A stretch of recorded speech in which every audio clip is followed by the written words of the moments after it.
Julie fue adoptada cuando era bebé. Ella fue colocada en un hogar donde fue nutrida y amada. Con el tiempo se convirtió en una amable y pensativa mujer cristiana. Ella amaba profundamente a su familia adoptiva. Sin embargo, a medida que crecía hasta la edad adulta, se sintió obligada a descubrir más acerca de su madre biológica y parientes consanguíneos. Julie solicitó los datos de contacto de su madre y quedó encantada cuando recibió la información que estaba buscando. Y antes de conocer a su madre y sus otros parientes consanguíneos, Julie envió fotos y la prueba escrita de su conexión con ellos. Pero estos se volvieron irrelevantes cuando llegó el día de conocer a sus parientes cara a cara. Echaron un vistazo a Julie y sabían sin lugar a dudas que ella pertenecía a la familia.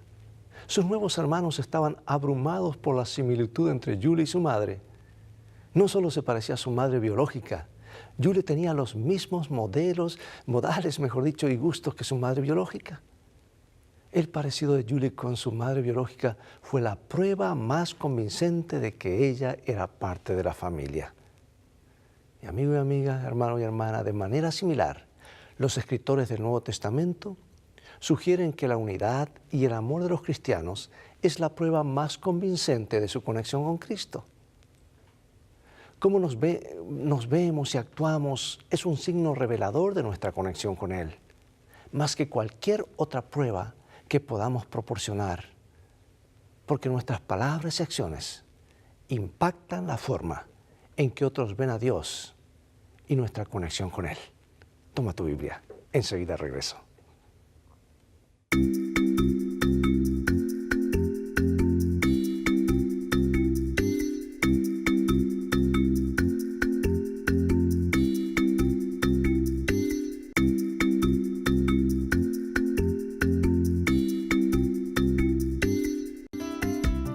Lecciones de Vida, un estudio semanal de las lecciones de la Escuela Sabática. El versículo central de este estudio se encuentra en San Juan 11, 51 y 52 y dice: Esto no lo dijo por sí mismo, sino que como era el sumo sacerdote aquel año, profetizó que Jesús había de morir por la nación, y no solamente por la nación, sino también para congregar en uno a los hijos de Dios que estaban dispersos. En la última lección estudiamos cómo la unidad se hace visible a través de un mensaje común centrado en Jesús como Salvador y en las verdades de las Escrituras que se enfatizarán en el tiempo del fin. Somos lo que somos por el mensaje que Dios nos ha dado y el llamado que tenemos que difundirlo al mundo. Hoy nos enfocaremos en la unidad visible de la Iglesia, en su expresión en la vida cotidiana de los cristianos y la misión de la Iglesia. Porque según Jesús, la Iglesia no solo proclama el mensaje de salvación y reconciliación de Dios, sino que también hace muchas cosas más. La unidad de la Iglesia es una expresión esencial de esa reconciliación. Habla de lo que Jesús ha hecho. En un mundo que está lleno de pecado y rebelión, la Iglesia se erige como un testigo visible de la obra salvadora y el poder de Cristo. Sin la unidad y la solidaridad de la Iglesia mostrada a través de cada uno de sus miembros, el poder salvador de la cruz difícilmente sería perceptible en este mundo, porque nuestras obras hablan más fuerte que nuestras palabras. Cuando muchas otras bendiciones espirituales que Dios les da a su pueblo, la unidad de la Iglesia también es un regalo de Dios. La unidad no es una creación humana a través de nuestros esfuerzos, buenas obras e intenciones. Fundamentalmente, Jesucristo crea esa unidad a través de su muerte y resurrección. Y al apropiarnos por fe de su muerte y resurrección mediante el bautismo y el perdón de nuestros pecados, al unirnos en comunión y al difundir los mensajes de los tres ángeles al mundo, estamos en unión con Él y en unidad unos con otros. Pero, ¿qué evento de la vida de Jesús es el fundamento de la unidad entre nosotros como adventistas del séptimo día? San Juan 11, 51 y 52. Profetizó que Jesús había de morir por la nación, y no solamente por la nación, sino también para congregar en uno a los hijos de Dios que estaban dispersos. Y Efesios 1:7 dice: en quien tenemos redención por su sangre, el perdón de pecados según las riquezas de su gracia. Independientemente de lo que creemos como adventistas del séptimo día, sea cual sea el mensaje que solo nosotros proclamamos, el fundamento de nuestra unidad existe en nuestra aceptación común de la muerte de Cristo en nuestro favor y de su resurrección. Y además también experimentamos esa unidad en Cristo a través del bautismo. Todos ustedes son hijos de Dios por la fe en Cristo Jesús, porque todos los que fueron bautizados en Cristo, dice la Escritura, de Cristo se han revestido. O sea que el bautismo es otro vínculo que los adventistas comúnmente compartimos, ya que simboliza nuestra fe en Cristo. Es la demostración pública que cambiamos de dueño, pertenecemos a Cristo. Tenemos un Padre en común, por lo tanto todos somos hijos e hijas de Dios. Y tenemos un Salvador común en cuya muerte y resurrección somos bautizados. Nuestro mundo es ciertamente conocido por su desorden, problemas, guerras y conflictos. Todos estos factores afectan nuestra vida a nivel personal. Nos afecta en forma comunitaria y también a nivel nacional. Y a veces parece que nuestras vidas enteras están en conflicto. Pero la desunión y el desorden no prevalecerán para siempre, no. Dios está en una misión para lograr la unidad cósmica. Y mientras que el pecado ha resultado en desarmonía y no ha resuelto ninguno de los problemas del ser humano, al contrario, los ha empeorado, el plan eterno de Dios para la reconciliación trae paz y plenitud. En Efesios 2, Pablo presenta los principios que muestran cómo Cristo actuó para traer la paz entre los creyentes mediante su muerte en la cruz. Jesús convirtió a judíos y gentiles en un pueblo y destruyó las barreras étnicas y religiosas que los separaban. Y si Cristo pudo hacer eso con judíos y gentiles en el primer siglo, ¿cuánto puede derribar las barreras y muros raciales, étnicos y culturales que dividen a las personas dentro de nuestra propia iglesia hoy en día? Pablo declara que en Cristo somos una nueva creación, reconciliados con Dios. ¿Cuál es entonces nuestro ministerio en este mundo? ¿Y qué diferencias podríamos estar haciendo en nuestras comunidades como un cuerpo de iglesia unida? Segunda de Corintios 5, 17 al 20, de modo que si alguno está en Cristo, nueva criatura es.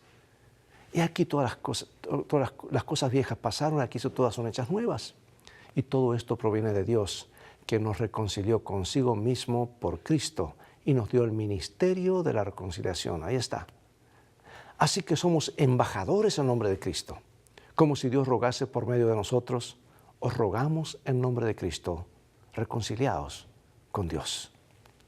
Como la nueva creación de Dios, los creyentes reciben un ministerio crucial, un triple ministerio de reconciliación. Y aquí van. Número 1. Nuestra iglesia está compuesta de creyentes que alguna vez estuvieron alejados de Dios, pero a través de la gracia salvadora del sacrificio de Cristo, ahora han sido unidos a Dios por el Espíritu Santo. Somos el remanente llamados a proclamar un mensaje del fin de los tiempos para el mundo. Nuestro ministerio es invitar a aquellos que todavía están alienados de Dios a reconciliarse con Dios y unirse a nosotros en nuestra misión. Número 2. La iglesia es también el pueblo de Dios, reconciliado el uno con el otro. Estar unido a Cristo significa que estamos unidos los unos a los otros. Esto no es solo un ideal elevado, debe ser una realidad visible.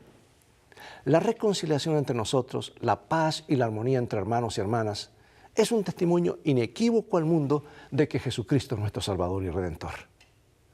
¿Recuerdas lo que dijo Jesús? En esto conocerán todos que sois mis discípulos, si tuvierais amor los unos por los otros.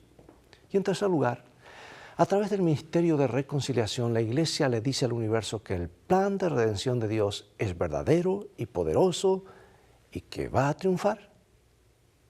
La controversia es sobre Dios y su carácter. Y en la medida en que la Iglesia cultiva la unidad y la reconciliación, el universo ve la sabiduría eterna de Dios desplegada ante sí. Veamos lo que significa una unidad práctica. En 1902, Ellen G. White escribió lo siguiente, dice: lo que Cristo fue en su vida en esta tierra es lo que todo cristiano debe ser. Él es nuestro ejemplo no solo en pureza inmaculada, sino en su paciencia, gentileza y gracia de disposición. ¿Sabes que estas palabras son una reminiscencia de la apelación de Pablo a los filipenses? Haya pues en vosotros este sentir que hubo también en Cristo Jesús. ¿En qué áreas de nuestras vidas en particular estamos invitados a mostrar nuestra lealtad a Jesús? ¿Cómo debemos ser testigos del Evangelio de Jesús en nuestra vida pública?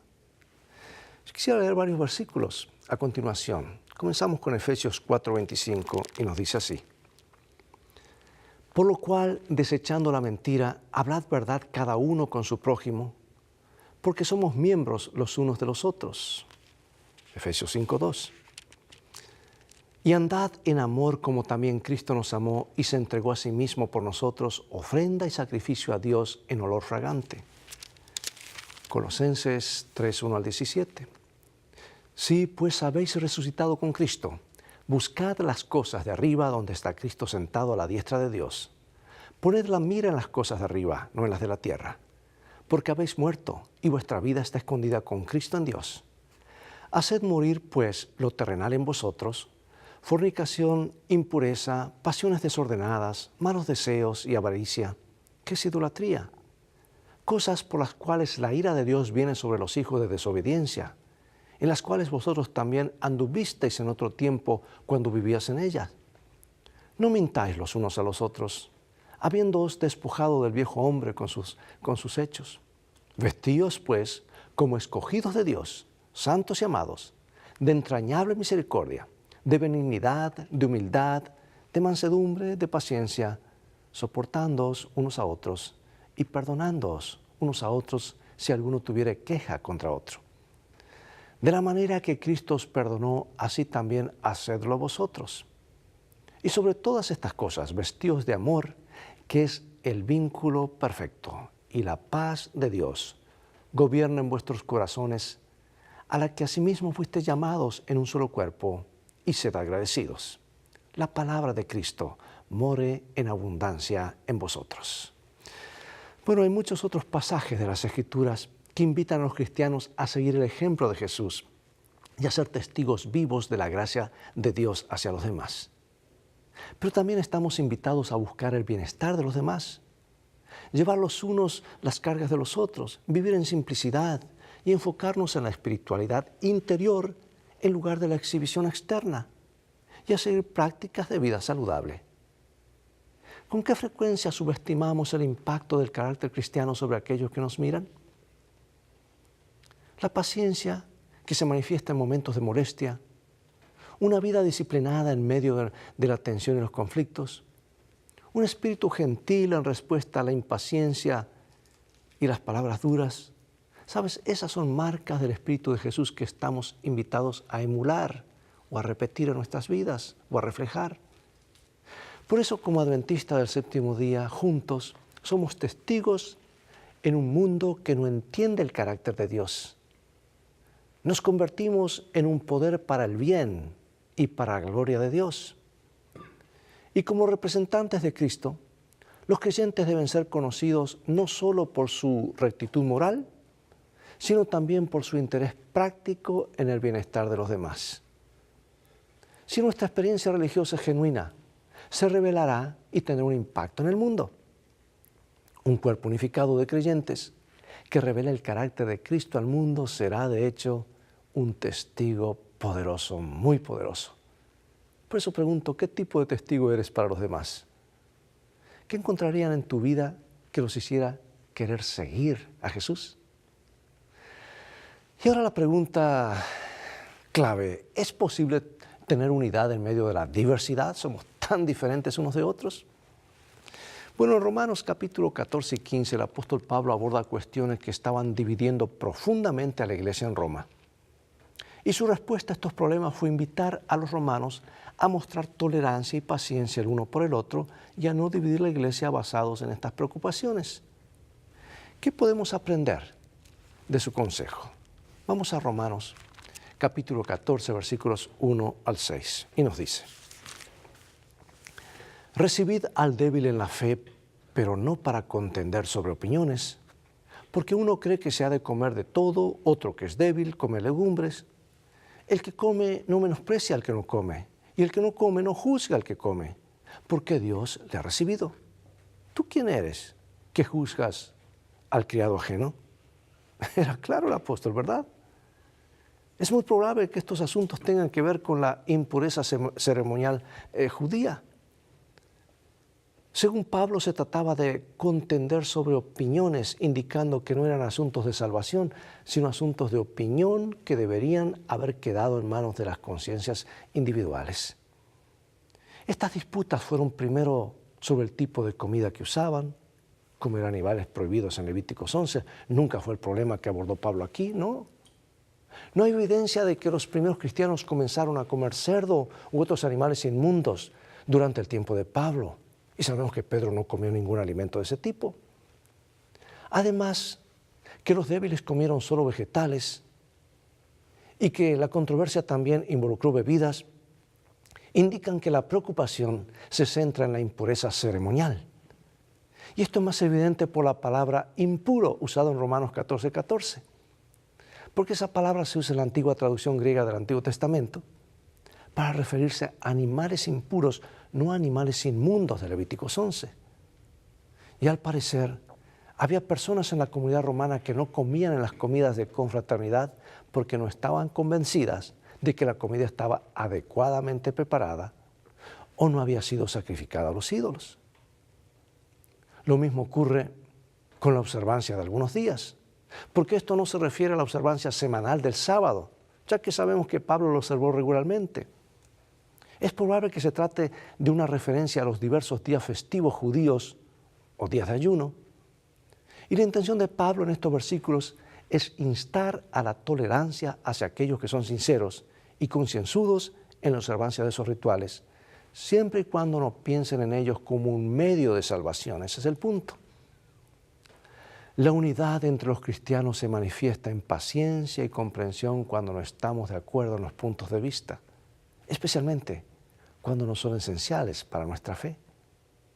Por eso pregunto, ¿hay algo que creemos y practicamos como adventistas del séptimo día en lo que quienes dicen ser adventistas no necesariamente creen ni se adhieren a eso?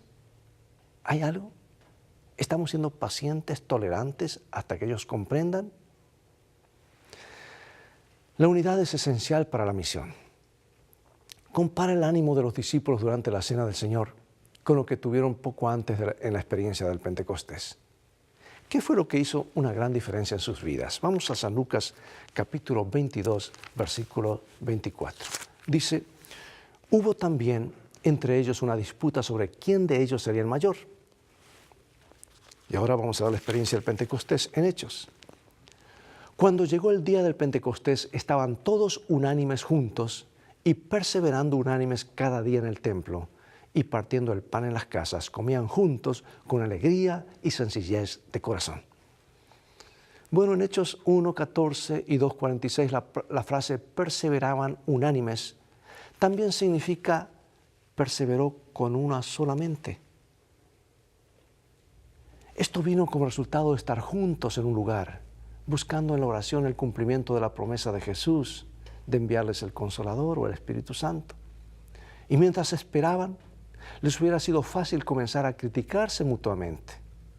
Algunos podrían haber señalado la negación de Jesús por parte de Pedro y la duda de la resurrección de Jesús por parte de Tomás. Podrían haber recordado la solicitud de Juan y Santiago para recibir los puestos más importantes en el gobierno terrenal de Cristo. Sin embargo, comenta mi autora favorita, dice, estos días de preparación fueron días de profundo escudriñamiento de corazón. Los discípulos sentían su necesidad espiritual y clamaban al Señor por la santa unción que los había de hacer idóneos para la obra de salvar almas. No pedían una bendición simplemente para sí. Estaban abrumados por la preocupación de salvar almas. Comprendían que el Evangelio había de proclamarse al mundo y demandaban el poder que Cristo había prometido. Hermosa cita, el compañerismo entre los discípulos y la intensidad de sus oraciones Los prepararon para esta trascendental experiencia de Pentecostés. Y a medida que acercaban a Dios y dejaban de lado las diferencias personales, los discípulos fueron preparados por el Espíritu Santo para convertirse en los valientes y audaces testigos de la resurrección de Jesús. Sabían que Jesús había perdonado sus muchas deficiencias y esto les dio coraje y valor para seguir adelante. Ellos sabían lo que Jesús había hecho por ellos en sus vidas.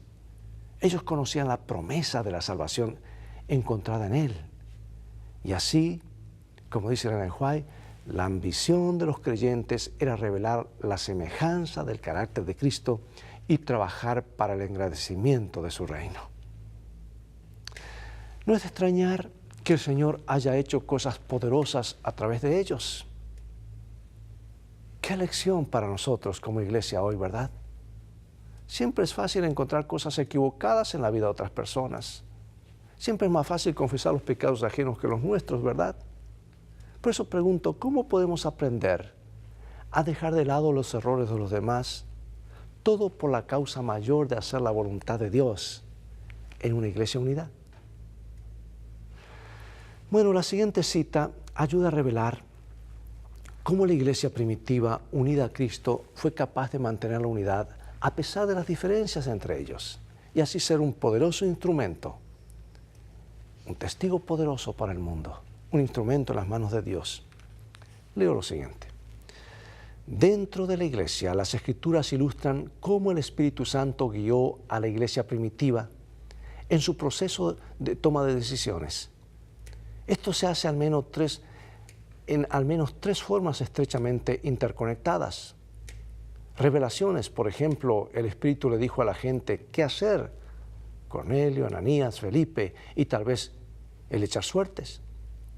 La Escritura, la iglesia llegó a ser una conclusión en la cual la Escritura era utilizada. Y el consenso, o sea que el Espíritu trabajó dentro de la comunidad de forma casi imperceptible, creando un consenso a través del diálogo y el estudio, al final de los cuales la iglesia se da cuenta de que el Espíritu estaba trabajando en ello. Parece que cuando enfrentaron controversias culturales, doctrinales y teológicas entre la comunidad de creyentes, el Espíritu Santo trabajó por consenso en su proceso de toma de decisiones. Y en este proceso vemos el papel activo de la comunidad de los creyentes y no solo sus líderes, y la importancia de la oración para el discernimiento. La guía del Espíritu Santo se percibe a través de la comprensión de la comunidad respecto a la palabra de Dios, la experiencia de la comunidad y sus necesidades, y a través de la experiencia de sus líderes mientras ministran. Varias decisiones de la iglesia se tomaron a través de un proceso guiado por el Espíritu Santo en el que las Escrituras, la oración y la experiencia fueron elementos de reflexión teológica. Sí, no hay duda, la prueba más convincente de unidad es que los hermanos y hermanas se amen como lo hizo Jesús. El perdón de nuestros pecados y la salvación que compartimos en común como adventistas son los mejores vínculos de nuestra comunión. En Cristo podemos mostrar al mundo nuestra unidad y el testimonio de nuestra fe. Estamos llamados a hacerlo como lo hizo Jesús. ¿Qué podemos hacer en este corto tiempo que nos queda para ayudar a terminar la obra de Dios? En primer lugar, haber aceptado a Cristo, estar conectados a su palabra, hablar con Él en oración. Pero quisiera ser específico en dos puntos que a veces pasamos por alto. Si queremos ver terminada la obra de Dios en esta tierra, tenemos que amarnos unos a otros. Esto está a la cabeza de la lista. Un joven un día me preguntó, pastor, ¿cómo puedo saber? Estaba en un campamento de jóvenes. ¿Cómo puedo saber que realmente estoy convertido? Y enseguida me vino a la mente lo que dice San Juan en su epístola. Dice que el que no ama a su hermano está en muerte, pero el que ama a su hermano ha pasado de muerte a vida. Y la pregunta es, ¿amamos a nuestros hermanos? Aun aquellos que nos tratan mal o que hablan por la espalda o aquellos que nos desprecian. Allí está la diferencia entre un cristiano y uno que no lo es. El ateo ama a los que los aman. La persona común se lleva bien con los que llevan bien, pero el cristiano va más allá, aún ama a aquellos que lo desprecian y ora por ellos. Si queremos ver terminada la obra de Dios, tenemos que amarnos unos a otros.